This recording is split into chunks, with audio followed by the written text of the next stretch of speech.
Os pavimentos rodoviários, eles são classificados em dois tipos: os pavimentos rígidos e os pavimentos flexíveis, tá? Os pavimentos rígidos, a gente pode perceber até pela questão de distribuição de carga, quando a gente tem um pneu, né, a roda de um veículo passando sobre esse pavimento, ele tem uma distribuição de carga, né, mais uniforme. E quando nós temos um pavimento flexível, a gente percebe que existe uma distribuição de carga menos uniforme, então ela é mais centralizada nesses pontos onde ela gera mais tensões.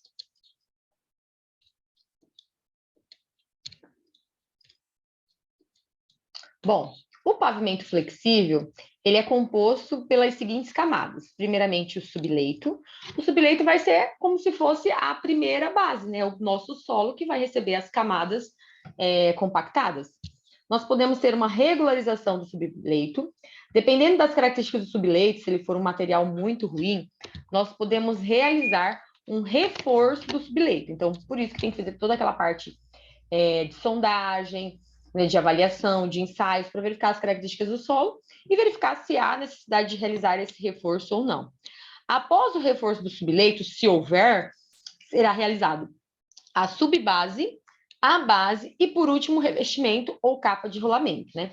Normalmente, uma pista, quando nós temos que ela é de duas faixas, né? Ela tem uma que vai e outra que vem, né? Uma pista simples. Ela tem 7 metros de largura, onde cada pista tem 3,5 metros de comprimento.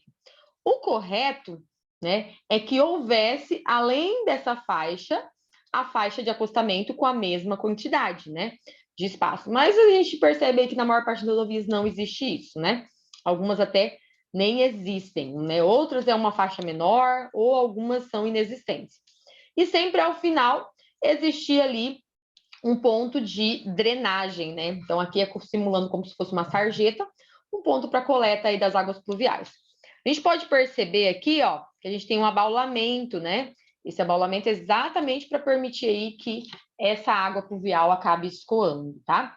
Já o pavimento rígido, né? No caso aqui do flexível, né? Aqui é uma camada de revestimento, né? Então existem vários tipos de revestimento. A gente pode ter CBUQ, TSD, TST. O TSD é tratamento superficial duplo, né? Aquele tipo de pavimento que é feito tipo um piche, e jogam camadas de brita, né? E, por último, pó de pedra. Então, a gente fala que é o TSD ou TST, que dependendo da quantidade de camadas. É um tratamento superficial duplo ou triplo. Normalmente é um pavimento, né, um revestimento de menor resistência. Ele acaba muitas vezes sendo adotado mais dentro das cidades do que nas próprias rodovias, né?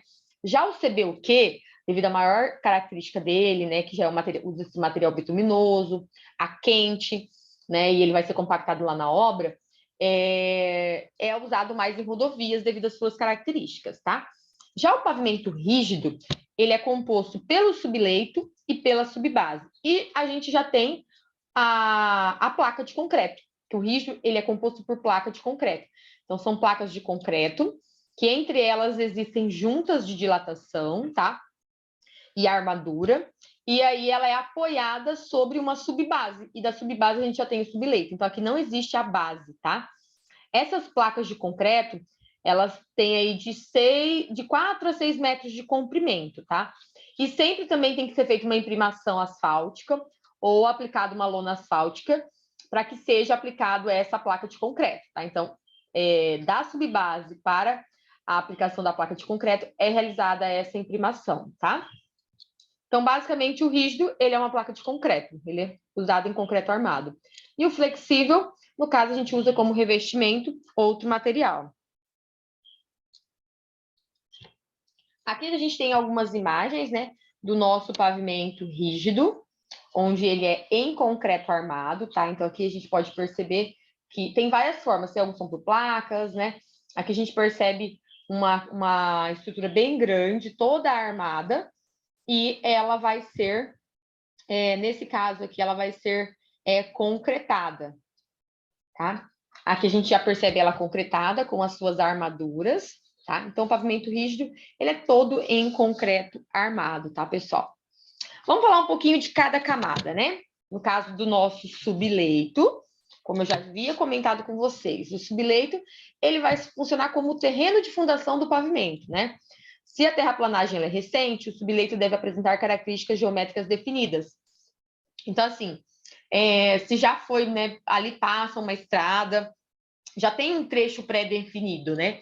Ou tem locais que você não tem uma estrada definida, você vai fazer o estudo dessa estrada. Então, assim, toda vez que a gente começa a fazer um projeto de pavimentação, a gente precisa estudar uma diretriz, tá? Deixa eu só ver se eu vou falar sobre isso. Não. Então, vamos fazer um geral aqui. Toda vez que a gente começa, vou fazer uma estrada, né? Um pavimento, uma rodovia. Primeiramente, eu tenho que estabelecer um trecho onde essa rodovia vai passar. E a gente fala que é faixa de domínio. Então, a gente cria uma faixa larga, tá? Não sei se vocês já passaram em alguma região, em algum momento, e observaram escrito assim, faixa de domínio, proibido invadir a faixa de domínio, tá? Essa faixa de domínio é aquela faixa onde não pode se fazer outra coisa. Ela foi estabelecida para fazer o pavimento. Então, você cria uma faixa de domínio no seu trajeto e estabelece um trajeto pensando onde ele deve passar, né? Então, assim, tem pontos obrigatórios, tem pontos que você tem que desviar. Então, quando você vai fazer um projeto de uma rodovia, você tem que pensar em todos esses parâmetros. E aí você começa com essa faixa de domínio, tá? Então, essa faixa de domínio, ela vai nos ajudar a ter esse caminho por onde o pavimento vai passar. E dentro da faixa de domínio, a gente faz todo o traçado geométrico, tá? Então, a gente monta o traçado geométrico da rodovia dentro dessa faixa de domínio. Então, é uma faixa bem larga, tá? Tem alguns lugares que ela tem 30 de largura, 20. Então, ela é bem mais larga. Algumas vezes, ela até consegue passar 2 pistas. Então, faz esse estudo dessa faixa de domínio, tá? Então, normalmente, dentro da faixa de domínio, não pode se construir, não pode se plantar nada. Então, ela é uma faixa que fica liberada exatamente para a pavimentação, tá? Para a construção daquela rodovia. Quando se estabelece esse traçado geométrico, também tem que se estudar as características da rodovia em relação à velocidade diretriz, o tipo de veículo que vai passar lá, né, que é mais incidente, porque a rodovia, quando a gente passa na rodovia, não tem uma plaquinha assim, limite de velocidade é 80 km por hora. Quando a gente vê uma placa como essa, significa que no dimensionamento foi utilizado essas características, que ela foi dimensionada para que a velocidade máxima fosse aquela, né? Então, um outro ponto importante, além da velocidade diretriz, é estabelecer o dimensionamento em relação ao tipo de veículo mais predominante, né? Então, normalmente, quando a gente pega, por exemplo, a 163, ela tem que ser dimensionada basicamente para carreta, né? Porque a gente tem um fluxo muito dominante desse tipo de veículo de transporte rodoviário, né? É claro que muitas vezes, por custo, né? Porque isso acaba impactando do custo, as rodovias, de modo geral, não são dimensionadas para o que deveriam, né? Então, por isso que a gente tem muitos problemas de patologias, né? Que acabam surgindo aí num curto período de prazo, tá? Bom, falando ainda do subleito, né? Como eu disse, ele é a fundação, né? Que vai receber o pavimento. Ele é a camada mais próxima da superfície e é considerada como subleito, pois à medida que se aprofunda os esforços, eles são reduzidos. Geralmente, as sondagens para subleito se dá em uma profundidade de 1 metro a 1,5 metro aproximadamente. Então, aqueles ensaios lá de CBR são coletadas camadas de solo a mais ou menos essa profundidade do pavimento, tá? Quando houver a necessidade, né, é feita uma regularização do meu subleito, né? Você como se desse um nível. Tem alguns lugares você tem que fazer corte, outros tem que fazer aterro. Então você tem que fazer conformar ele de forma transversal e longitudinal com o projeto. Então tem horas que você tem que fazer corte, tem horas que você tem que fazer aterro. Dependendo se o seu subleito tiver uma resistência muito ruim, muitas vezes será necessário fazer um reforço do subleito com material, né, de maior resistência, de melhores características, para que esse pavimento realmente consiga ser transmitido, para que esse pavimento realmente consiga transmitir as cargas oriundas dos veículos para a fundação, tá? Então, muitas vezes é necessário também fazer esse reforço do subleito.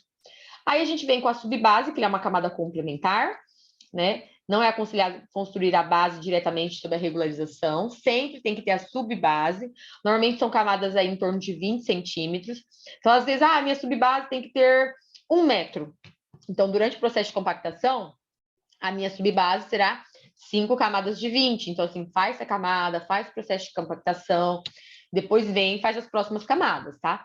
Lembrando que sempre tem que ter os ensaios de compactação durante a execução desse tipo de sistema, tá?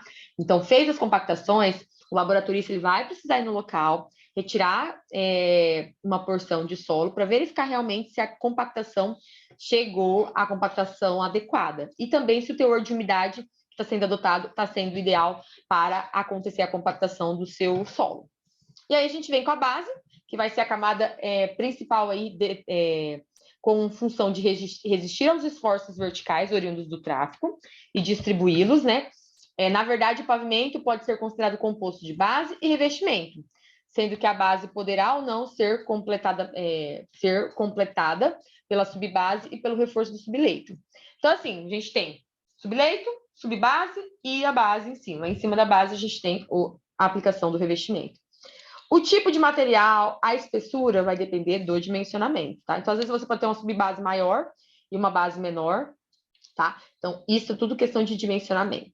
E, por último, o revestimento, né? Que o revestimento, ele é aquela camada que é possivelmente impermeável, que vai receber diretamente o tráfego, né? Vai permitir que as condições de rolamento da pista sejam as melhores possíveis, né? Dando mais conforto, segurança, protegendo contra os desgastes, né? E aumentando totalmente a durabilidade da estrutura, né? Porque se a gente tivesse simplesmente até a base, a gente teria só solo. Choveu, existe uma grande tendência de abrir buraco e tudo mais, então o revestimento vai criar essa proteção no nosso pavimento, né? É claro que o revestimento também ele se desgasta com o tempo, a gente tem as patologias, mas ele tem como essa função principal: dar melhores condições de conforto, segurança, rolamento da pista, né? Aumentando a durabilidade total ali do seu pavimento, que é o conjunto de todos esses elementos, tá? Bom, falando um pouquinho do transporte ferroviário, né? Então, o ferroviário, ele é utilizado no deslocamento de grandes quantidades, né? Toneladas de produtos normalmente homogêneos a longas distâncias, né?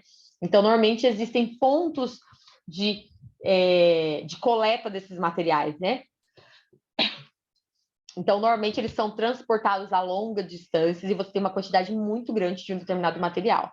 Então, por exemplo, os minérios de ferro, de manganês, carvões minerais, derivados do petróleo, né, grãos, né, muitas vezes são transportados a granel, eles acabam sendo realizados pelo ferroviário quando existir, né? Porque, querendo ou não, pelas rodovias a gente tem uma perda, né? Quem nunca viu uma carreta, por exemplo, fazendo transporte e cai no milho dela? Então, a gente tem uma perda muito grande que acontece na própria BR, né, através do transporte rodoviário. E o ferroviário ele tem uma perda muitíssimo baixa, né, assim, quase que nula. Então, ele seria realmente o transporte mais eficiente, né? A gente acabaria reduzindo muito aí essa parte dos congestionamentos, né, desse tráfego muito elevado que a gente tem nas rodovias. Principalmente aqui na nossa região do Mato Grosso, né, que a gente tem a 163. Então, esse trecho da 163, assim, é muito movimentado, né? Principalmente movimentado e perigoso, né? Naquele trecho ali que a gente tem entre Lucas, Mutum e Rosário do Oeste, né? Que é um trecho que não é duplicado e tem uma movimentação muito elevada, onde nós não temos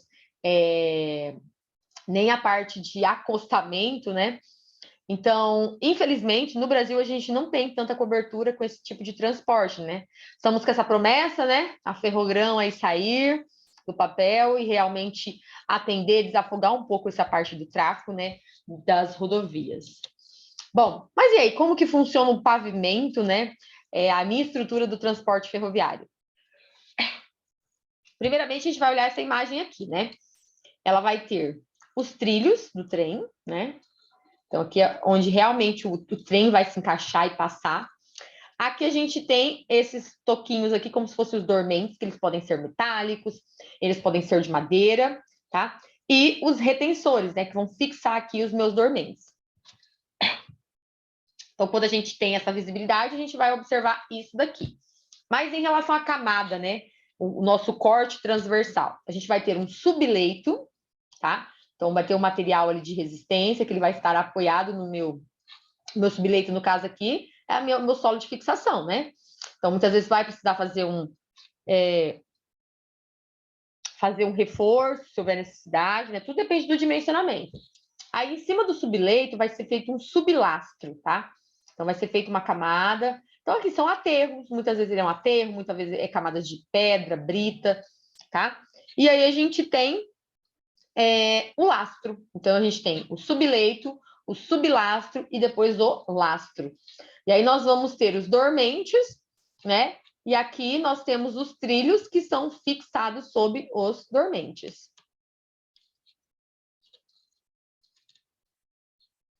Bom, vamos falar um pouquinho aí dessa superestrutura ou via permanente, né? Dos integrantes dela. O trilho é a superfície de apoio de rolamento, e ele recebe, suporta e distribui os esforços diretamente dos rodados. Os aparelhos de mudança de direção, né? Então, são dispositivos que vão criar alteração na via. Então, quando uma via for fazer uma curva, são dispositivos de mudança de direção. Os dormentes são os que recebem os esforços dos trilhos e distribuem para o lastro. E o lastro e sublastro, eles devem suportar os lastros e transmitir de maneira suave os esforços para o terrapleno ou ao nosso solo de fundação, né? Que é o nosso subleito. Então, aqui eu tenho algumas imagens, né? De trilhos, né? Então, alguns trilhos são estruturas metálicas, a gente pode ver eles fixados aqui, né? Outros podem ser em concreto armado. Aqui a gente tem uma imagem dos dormentes. Então, aqui a gente tem dormentes usados em madeira e o trilho fixado sob os dormentes. E aqui a gente tem dormentes em concreto armado, né? Normalmente pré-moldados. E essa parte de birita aqui, pessoal, é o lastro. Então, ele tem tipo um pavimento, a gente pode perceber aqui, ó. E esse lastro por onde ela vai ficar apoiada. Então, ela fica em cima dessa camada de brita aqui.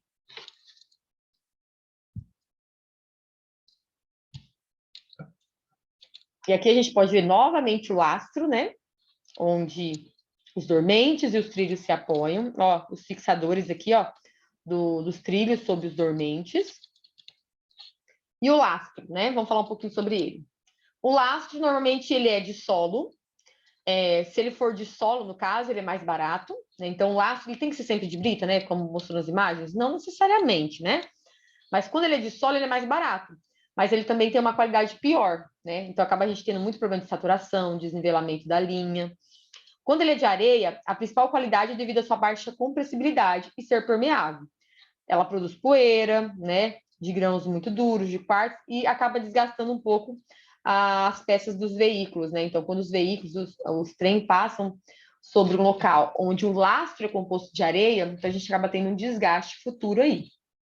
Quando ele é de cascalho, ele é um excelente material, principalmente quando britado, formando arestas vivas e ele deve ser limpo. Quando for de escórias, algumas escórias de usinas metalúrgicas têm dureza e resistência suficiente para serem empregadas como lastro, e também são utilizadas em linhas próximas das usinas, tá? Ou também pode ser de pedra brita, como as imagens que eu mostrei anteriormente. É considerado o melhor material para ser usado em lastro, por ser resistente, mecanicamente, quimicamente e permeável, e permite um perfeito nivelamento. É limitadamente elástico e não produz poeira. Então, assim, dentre esses materiais, todos a gente pode usar para fazer um lastro. Só que a pedra brita seria o mais interessante.